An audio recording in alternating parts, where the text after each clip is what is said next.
आज स्टूडेंट्स हम बायोमोलिक्यूल्स का पार्ट शुरू करने लगे हैं। इसमें सबसे इम्पॉर्टेंट जो पोर्शन है वो है प्रोटीन्स का, और हम समझेंगे प्रोटीन्स एंड अमाइनो एसिड्स का।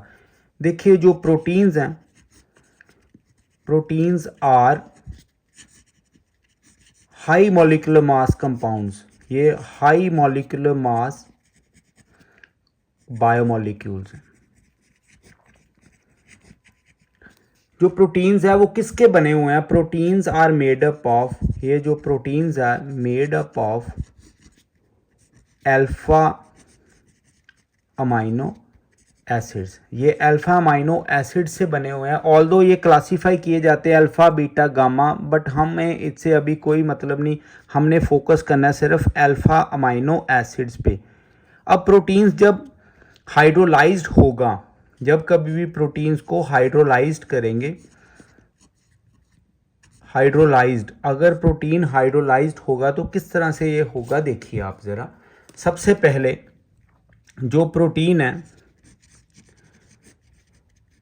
प्रोटीन अगर हम इसकी हाइड्रोलिसिस करें,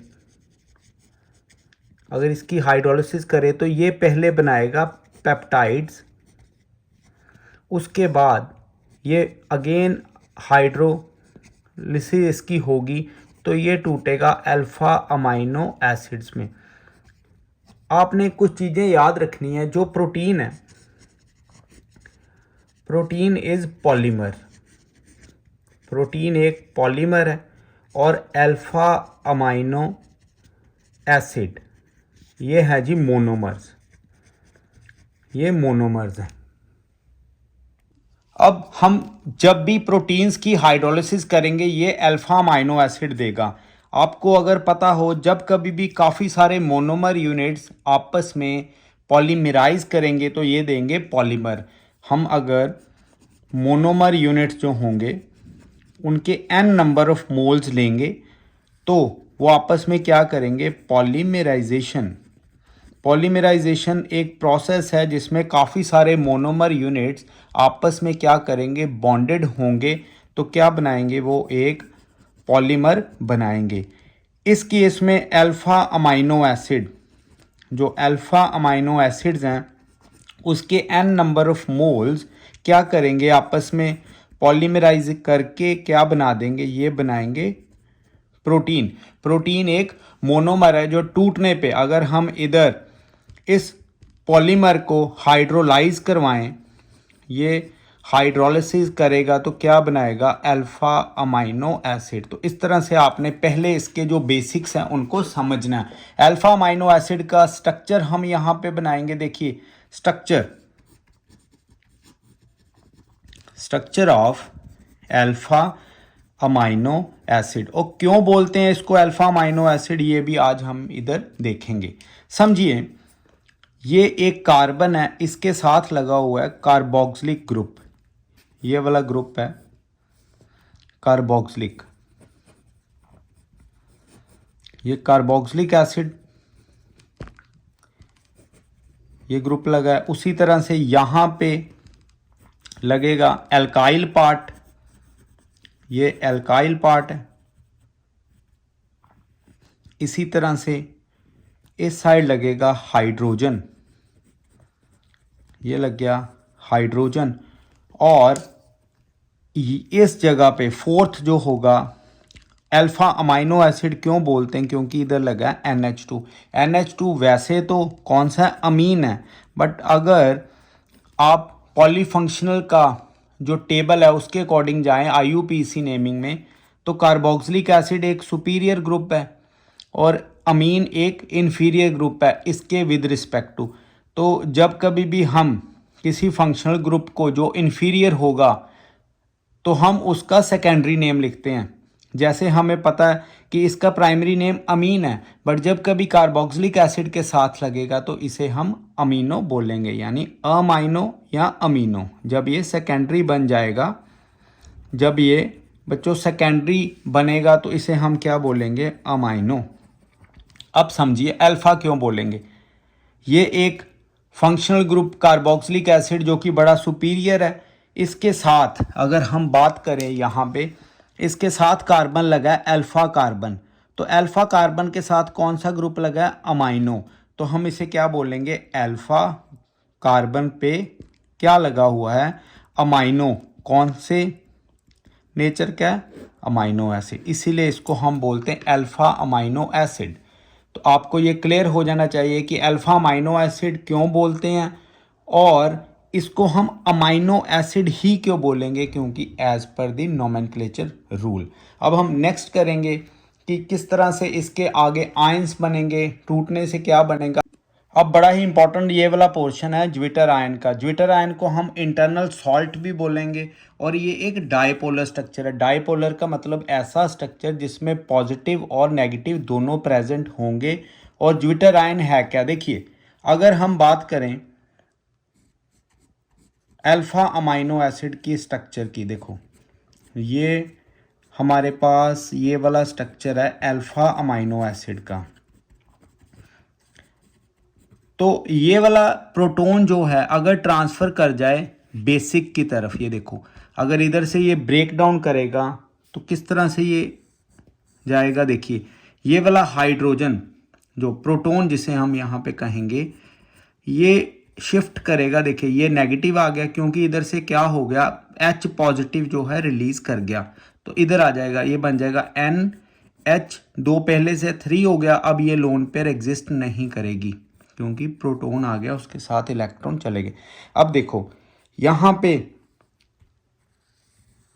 ये कैटायनिक और एनायनिक पोर्शन में डिवीज़न है, ये एनायनिक पोर्शन है और ये क्या है जी, कैटायनिक पोर्शन। तो अगर पॉजिटिव और नेगेटिव सेम ग्रुप पे लगे हों, यहाँ पे सेम कंपाउंड पे लगे हों, तो वो क्या होगा? Zwitter ion. This is zwitter ion, this is zwitter ion. तो आपने दिमाग में रखना है ज्विटर आयन का जो स्ट्रक्चर है वो है क्या, यहाँ पे दोनों ही जो ग्रुप्स हैं, क्योंकि प्रोटॉन ट्रांसफ़र हुआ है with in the same molecule, तो पॉजिटिव नेगेटिव भी सेम मॉलिक्यूल में है, तो ऐसे मॉलिक्यूल को क्या बोलेंगे हम? Zwitter ion. अब ये जो एग्ज़ाम ओरिएंटेड क्वेश्चन है और काफ़ी बार बोर्ड में भी पूछते हैं और कॉम्पिटिशन्स में भी आता है। देखिए iso electric point of alpha amino acid, आपको मैंने ऊपर बताया कि अमाइनो एसिड जनरल केसेस में किस तरह से एग्जिस्ट करता है, ये करता है ज्विटर आयन की फॉर्म में। अब जब इसको हम एसिडिक मीडियम में डालेंगे तो जो अल्फा अमाइनो एसिड है वो एसिडिक मीडियम में केटायन बिहेव करेगा, और जब बेसिक मीडियम में है तो ये करेगा एनायन। अब आपको ये पता होगा कि जो केटायन है वो नेगेटिव की तरफ भागेंगे, तो ये क्या करेगा? कैथोड की तरफ भागेगा। कहाँ पे? एसिडिक मीडियम में, under the influence of electric field. और अगर बेसिक मीडियम है तो ये जाएगा एनोड की तरफ। पर कुछ ऐसी वैल्यू भी होगी, पीएच वैल्यू, पीएच की कुछ ऐसी ऑप्टिमम वैल्यू है, एक ऑप्टिमम वैल्यू है जहाँ पे ना तो ये जो डाइपोलर आयन है या अल्फा अमाइनो एसिड ये किसी और भी माइग्रेट ना करे, ना तो ये कैथोड की तरफ जाए और ना ही ये एनोड की तरफ जाए। तो ये वाली जो इंटरमीडिएट वैल्यू है जिसमें किसी तरह की भी net migration alpha amino acid की नहीं होगी, ऐसी जो पॉइंट है, ऐसी जो पीएच की वैल्यू है, उसे हम कहेंगे आइसो इलेक्ट्रिक पॉइंट, जहाँ पे ये जो अल्फा अमाइनो एसिड है ये किस तरह से बिहेव करेगा? न्यूट्रल, या न्यूट्रल बिहेव करेगा। किधर? No net migration, no net migration of alpha amino acid. Alpha amino acid कोई नेट माइग्रेशन ना करे, मूवमेंट ना करे under the influence of electric field. जो इलेक्ट्रिक फील्ड है उसके इन्फ्लुएंस में किसी तरह की भी ये माइग्रेशन ना करे, ऐसी पीएच की वैल्यू जिस पे हम कह सकते हैं ये जो अल्फा अमाइनो एसिड है या जो ये डाइपोलर आयन है ये न्यूट्रल बिहेव करे, उसको बोलेंगे iso electric point of alpha amino acid. देखो डेली के लेक्चर्स हम क्यों डाल रहे हैं, क्योंकि आपकी रिवीजन हो जाए, तो आपको ये एक एक पॉइंट नोट डाउन करना है। अब हम करेंगे अमाइनो एसिड्स की types depending upon the numbers of amine group और कार्बोक्सिलिक ग्रुप। ये 3 कैटेगरीज में डिवाइड होंगे, neutral, acidic and basic amino acids. अब देखिए इसमें एक ग्रुप लगेगा अमीन का और एक ही लगेगा कार्बोक्सिलिक एसिड का। इसमें एग्जांपल है ग्लाइसिन और एलेनिन, आपने एज इट इज़ याद रखनी है।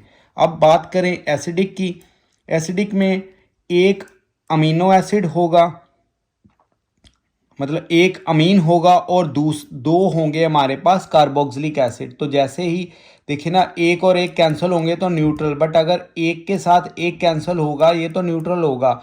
बट यहाँ पे दो लगे हैं, एक बच गया कार्बोक्सिलिक एसिड, तो वो अपनी नेचर उसको एसिडिक नेचर प्रदान कर देगा। नाम से पता लग रहा है जी, देखो एस्पार्टिक एसिड और ग्लूटामिक एसिड। अब बेसिक की बात करें, नेम से पता लग रहा है कि इसमें बेसिक ग्रुप ज़्यादा होगा। जैसे एक होगा इसमें कार्बोक्सिलिक ग्रुप, दो होंगे इसमें अमीनो ग्रुप यानी अमीन ग्रुप, इसमें लाइसिन और हिस्टिडीन। अब अगली जो कैटेगरी आती है अमाइनो एसिड्स में, वो आएगी असेंशियल अमाइनो एसिड्स और नॉन असेंशियल अमाइनो एसिड्स।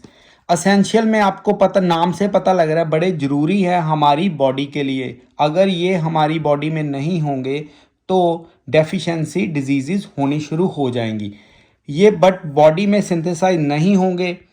जब ये बॉडी में सिंथेसाइज नहीं होंगे तो हमें इनकी डेफिशिएंसी को दूर करने के लिए सप्लीमेंट खाने पड़ेंगे या उनको डाइट के साथ सप्लाई करना पड़ेगा।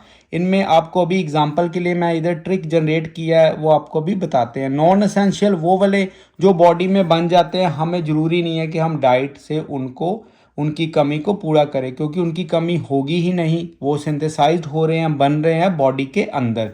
अब देखिए स्टूडेंट्स, यहाँ पे हमने ट्रिक बताया हुआ है असेंशियल अमाइनो एसिड्स का। आपने कैसे याद रखना है, VIP हॉल में TT। जब कोई ट्रेन में यात्रा करेगा तो इस तरह से उसके साथ रिलेट करना है कि VIP हॉल में अगर हम बैठे हुए हैं तो वहाँ पे में, यहाँ पे M आएगा, TT आ गया, फाइन। तो किस तरह से बच्चों, V वैलिन, I से आइसोल्यूसिन, P से फिनाइल एलेनिन, H से हिस्टिडीन, A से आर्जिनाइन, L से लाइसिन, L से ल्यूसिन, अब M मिथ्योनिन, T से ट्रिप्टोफेन और ये दूसरा T थ्रियोनिन। थ्रियोनिन ये चावल में, राइस में एब्सेंट होता है, ये चीज़ें आपने याद रखनी है।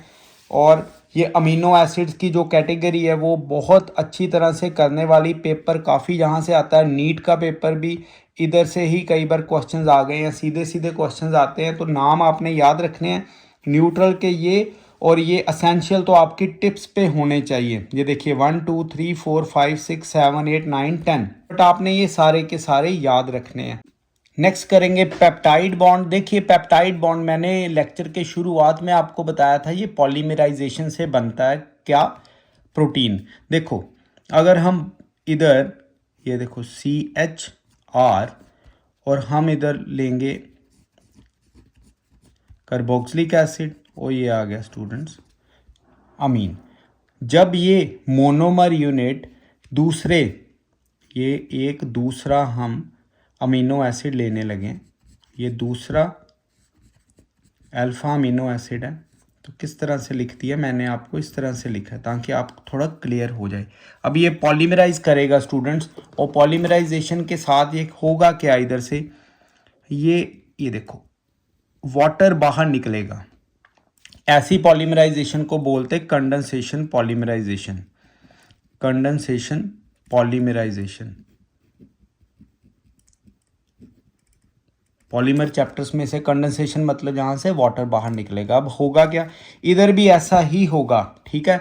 तो ये एक लॉन्ग चेन है, हम इसको आपकी कन्वीनियंस के लिए अभी इसे नहीं तोड़ के लिखेंगे, सीधा ही लिख रहे हैं ताकि आपको दिक्कत ना आए। देखो C डबल बॉन्ड ये वाला, और ये इधर मैं इसको दूसरे कलर से आपको रिप्रेजेंट करके बताता हूँ किस तरह से ये नज़र आएगी बॉन्ड।